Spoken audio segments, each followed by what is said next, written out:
Então, é interessante que você tenha uma sequência lógica para produzir a sua maquete eletrônica, porque sim, essa maquete lá na frente, ela vai servir para documentar o seu projeto.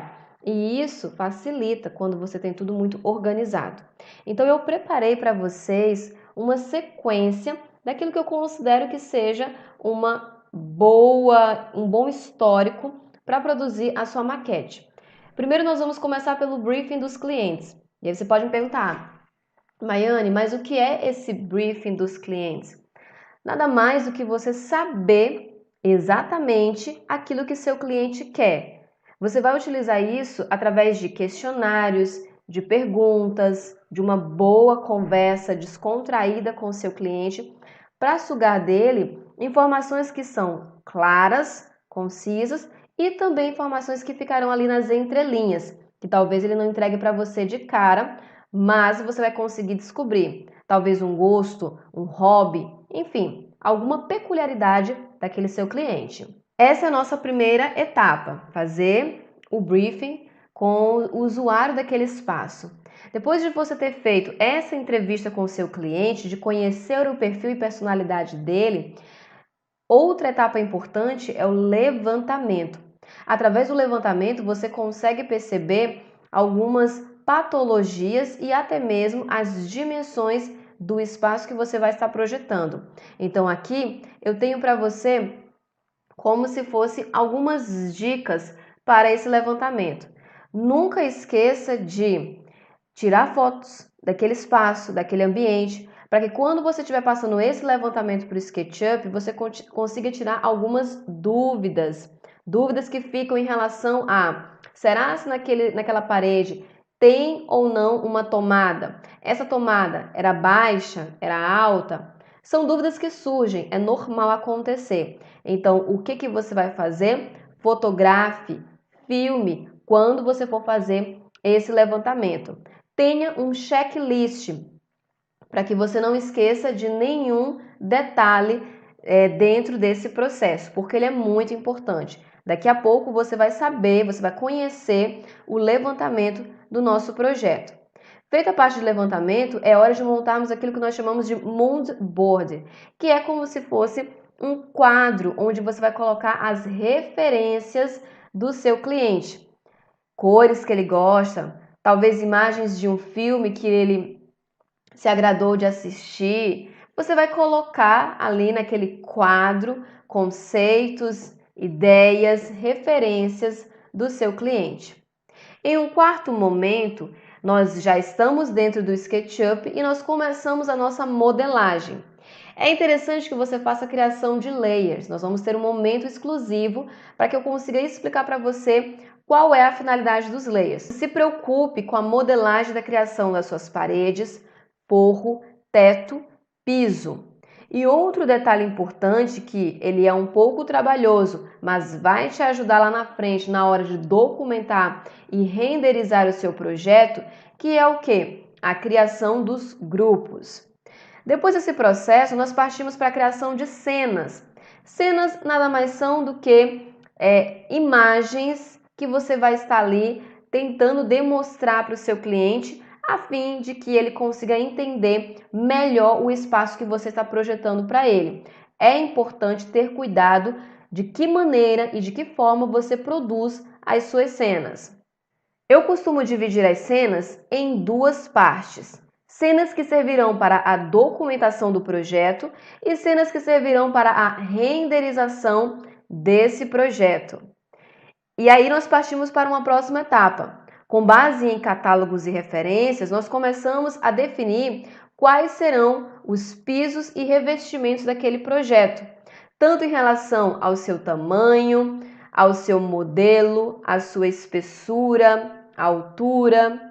Depois, nós também partimos para aberturas no forro, aberturas que receberão luminárias do tipo spots, plafons. E aí sim nós iniciamos uma etapa que ela é maçante, porém você precisa ter cuidado para que, mais uma vez eu repito, você consiga ter uma documentação categórica, você consiga ter um detalhamento categórico daquilo que você está projetando. Essa etapa se chama modelagem da marcenaria. Nós teremos 2 aulas para trabalhar a modelagem da marcenaria dentro desse curso que eu estou ministrando para você.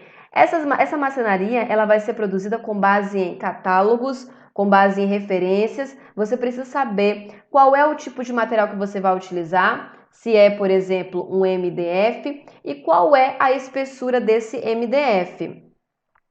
Depois que você finaliza as 2 etapas de modelagem na marcenaria, aqui eu dividi como 2 etapas, porque nós iremos estar fazendo o projeto do banheiro. Nós partimos para a última etapa, que eu costumo chamar de decoração e humanização. Sempre o cliente precisa se imaginar dentro daquele espaço. Então, o máximo de artifício que você puder utilizar para fazer com que aquele cliente ele se imagine na realidade daquele projeto que você está produzindo, é melhor para você. Você vai conseguir cativar esse cliente e vender a sua ideia. E é importante que você pesquise bloquinhos de qualidade. E quando eu falo blocos, eu me refiro a tudo que você possa colocar dentro do seu projeto para humanizar. Seja um vaso com flores, um espelho, um porta-toalhas, o que quer que seja, você precisa deixar o mais humano possível o seu projeto. Agora eu vou apresentar para você o nosso mood board, que é o quadro de referências desse cliente. Primeiramente, nós temos uma paleta de cores. Você percebe que há uma mescla intensa de tons amarelados com tons esverdeados. Então, nós temos a predominância aqui, por exemplo, do verde, do amarelo, tons rosados, que inclusive eles estão em alta. Essas imagens de referências coletadas dos clientes nos possibilitam ter ideias para fazer a produção do projeto deles. Vamos analisar algumas delas. Você percebe que nessa imagem de referência desse banheiro, nós temos aqui, por exemplo, um tom madeirado. Você percebe que existe o brilho da torneira banhada com efeito gold. Você percebe que nós temos aqui uma bancada esculpida, que pode ser em pedra mesmo, natural, ou então em porcelanato, bancadas desenvolvidas em porcelanato. Nós temos alguns itens na decoração com esse banho rosado. Você percebe aqui através da decoração também algumas folhagens secas e esverdeadas e depois um tanto quanto amareladas. Tudo isso compondo aí o quadro de referências visuais desses clientes. Eu vou mostrar para você agora mais algumas imagens de referências que os clientes nos passaram. Então aqui nós temos mais uma vez a predominância do tom madeirado. Você percebe, ó, mais uma vez ali também o verdinho no quadro refletindo, um vaso, o banho gold.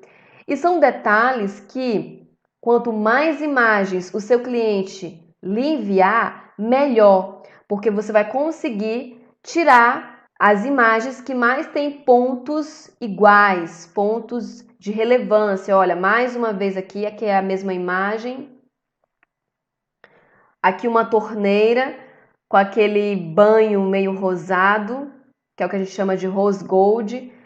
Detalhes aqui, ó, em mármore. Lembra aqui o tom do mármore com os seus veios. Outra imagem de referência que eles enviaram. E aqui você percebe que pode ser que não tenha a ver com as cores, mas sim com a funcionalidade. Você, como profissional, precisa estar atento a isso. Se o cliente me manda uma imagem dessa, eu preciso extrair dessa imagem o máximo de informações que tenham chamado a atenção dele para que eu insira no projeto. Por exemplo, aqui eu percebo que tem o tom madeirado mais uma vez, dando um destaque para a área do banho. Mas também eu percebo que tem um nicho. E esse nicho, ele cria um ponto de interesse. Qual que é o interesse? De ter ali um espaço dentro da própria área de banho para guardar sabonetes, shampoos. Olha, mais uma vez, outro exemplo, também de tom madeirado. Aqui, por exemplo, eu já não tenho nessa parede o meu nicho, provavelmente esteja nessa outra parede. Tudo isso vai dando para você repertório, a fim de que você consiga fazer uma produção. Muitas pessoas falam, como vencer o bloqueio criativo? Justamente por isso. Quanto mais imagens de referências você tiver, melhor vai ficar o desenvolvimento do seu projeto.